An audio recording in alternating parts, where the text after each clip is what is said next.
Justice Mridula Patkar is a former judge of the Bombay High Court 2009 to 2019, known for her bold and progressive judgments across criminal, family, gender, and constitutional law. During her tenure, she presided over landmark cases such as Jalgun rape case, Mumbai train bombings, and the Bilkis Banu gang rape case, where she upheld life sentences for the convicts and exposed systemic policy failures.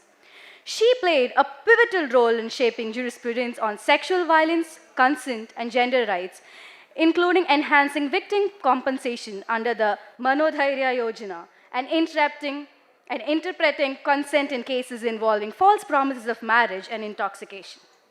Justice Bhatkar also upheld the constitutional validity of 50% reservation for women in local bodies and was among the first to dismiss charges post decriminalization of homosexuality after Navtej Singh Johar versus Union of India.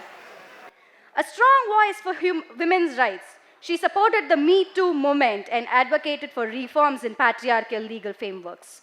She has also contributed to literature through her Marathi poetry called Kavita Manatlia, Kavita Kotatlia, and is working on two books, a biography of her late husband and a judicial memoir.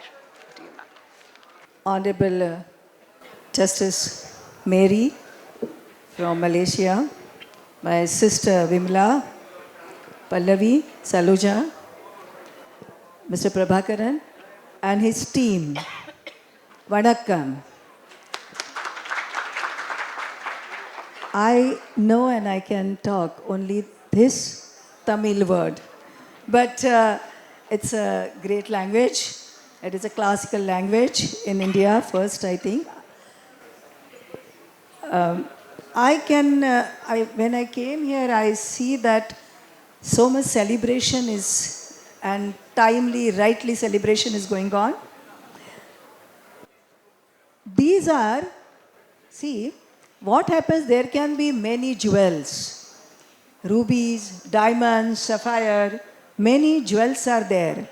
But, I mean, out of these, whatever the jewels are there, or rather I say stones, and stones are there, but out of stones, whether they are jewels, what is their value, that is always assessed, or that can be assessed by the gemologist. Mr. Prabhakaran is a gemologist, and we have 4 diamonds here. So these 4 diamonds, and we are very happy to felicitate, admire, appreciate their fight and their work. I don't want to speak more, but I just make 2 points.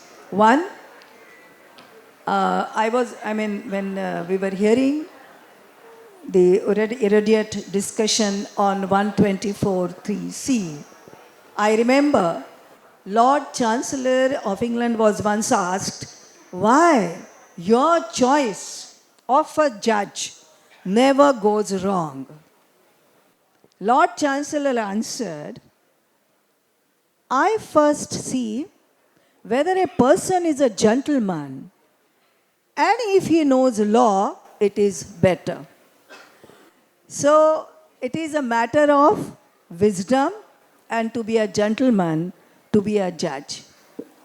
Secondly, there are 3-4 aspects of today's, I say, womanhood.